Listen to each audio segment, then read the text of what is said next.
देखिए, जब हमारे देश की सरकारें लोकतांत्रिक और ईमानदार हैं, तो हमारे देश की चौथी स्तंभ कहे जाने वाली मीडिया का हालत क्यों खराब होता जा रहा है? क्यों हमारे देश में बेरोजगारी बढ़ती जा रही है? क्यों डॉलर के मुकाबले रुपया का स्तर गिरता जा रहा है?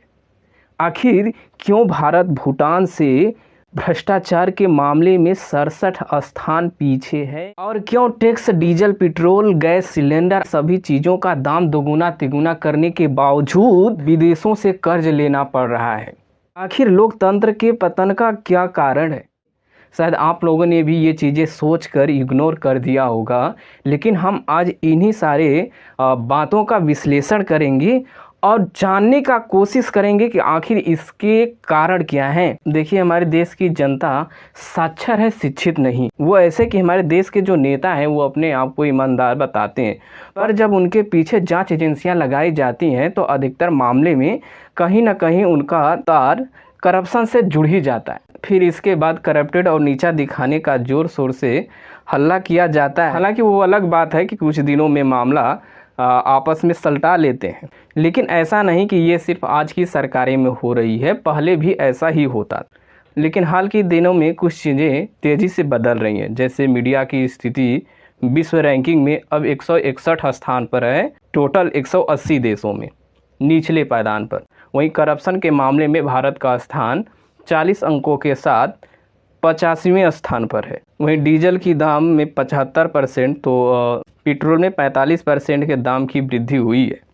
यही नहीं, हमारे देश की जो मुद्रा है वो रुपया डॉलर के मुकाबले काफ़ी नीचे गिर गया है। $1 की कीमत लगभग 83 रुपये से ऊपर की है। सबसे बड़ी बात यह कि इन सारे चीज़ों के बढ़ जाने के बावजूद, डीजल पेट्रोल का दाम दोगुना कर देने के बाद भी हमारे देश पर कर्ज लगातार बढ़ता जा रहा है। आखिर ये दोहरी मार क्यों?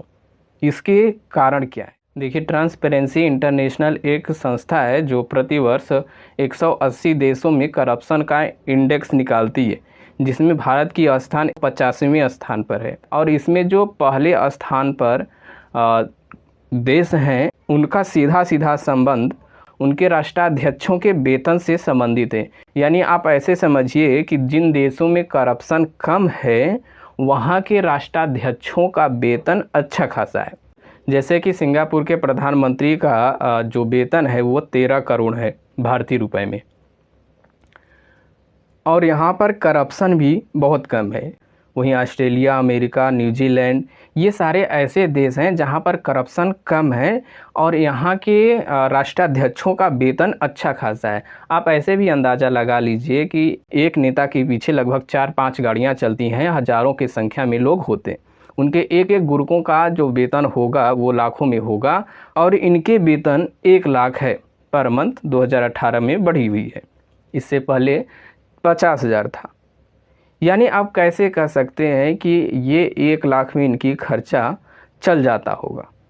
बेसिक सा बात है कि ये नहीं चलता होगा, कहीं ना कहीं इन्हें जुगाड़ करना ही पड़ेगा पैसे का। भले ये बोलते हैं कि हम लोग राष्ट्र सेवा में अपना जीवन लगा रहे हैं और हम सेवक हैं, इसका हमें कोई पैसा नहीं चाहिए, लेकिन आप लोगों ने ये भी देखा होगा कि जब इनके पीछे जांच एजेंसियां लगाई जाती हैं तो करप्शन के तार जुड़ ही जाते हैं। आखिर जब ये ईमानदार होते हैं तो फिर करप्शन के तार कैसे जुड़ जाते हैं? फिर करप्शन कैसे होती है? तो हमारे देश के जिम्मेदार लोगों पर जिम्मेदारी भी बहुत ज़्यादा है, उसकी अपेक्षा उनका वेतन बहुत कम है। हम अपने पड़ोसी देश भूटान की बात कर रहे हैं। भूटान में करप्शन भारत की अपेक्षा बहुत कम है और यहाँ की जनसंख्या लगभग 7.5 लाख के करीब है, और उनके प्रधानमंत्री का वेतन 30 लाख पर ईयर है, और हमारे देश के प्रधानमंत्री का वेतन 12 लाख पर ईयर। हालांकि खर्चा बहुत ज़्यादा होता है, यहाँ तक कि जो सांसद हैं उनके वेतन 1 लाख है, यानी 12 लाख पर ईयर। लेकिन एक आरटीआई के मुताबिक इन पर जो खर्चा है 1 वर्ष में 72 लाख होती है, यानी 6 लाख पर मंथ। लेकिन ये लोग जनता के सामने अपना मासूम चेहरा दिखाने के लिए अपने आप को कम वेतन लेने का दावा करते हैं, लेकिन यही कम वेतन हमारे देश में करप्शन का मुख्य वजह है। आपको 2 अंतर्राष्ट्रीय संस्थाएं हैं जिनका हम रिपोर्ट दिखाएंगे और बताएंगे कि ये करप्शन का तार इससे कैसे जुड़ा हुआ है। एक ट्रांसपेरेंसी इंटरनेशनल का रिपोर्ट जो हर साल भ्रष्टाचार के मामले में देश की रैंकिंग तैयार करता है, और एक अंतर्राष्ट्रीय संस्था है वर्ल्ड पॉपुलेशन रिव्यू, जिसने वर्ल्ड के राष्ट्राध्यक्षों का वेतन बताया था कि कितना कितना है। जब आप इन दोनों को अच्छे से देखेंगे तो ये रिलेट कर पाएंगे कि जिन राष्ट्राध्यक्षों का वेतन अच्छा खासा है वहाँ पर करप्शन बहुत कम है। आपके उदाहरण के लिए मैं बता दूं कि सिंगापुर के प्रधानमंत्री का वेतन सबसे अधिक है, ये भारतीय रुपए में लगभग 13 करोड़ रुपए। देखिए, जब व्यक्ति अच्छा मेहनत करता है तो उसे अच्छे वेतन की भी लालच होती है।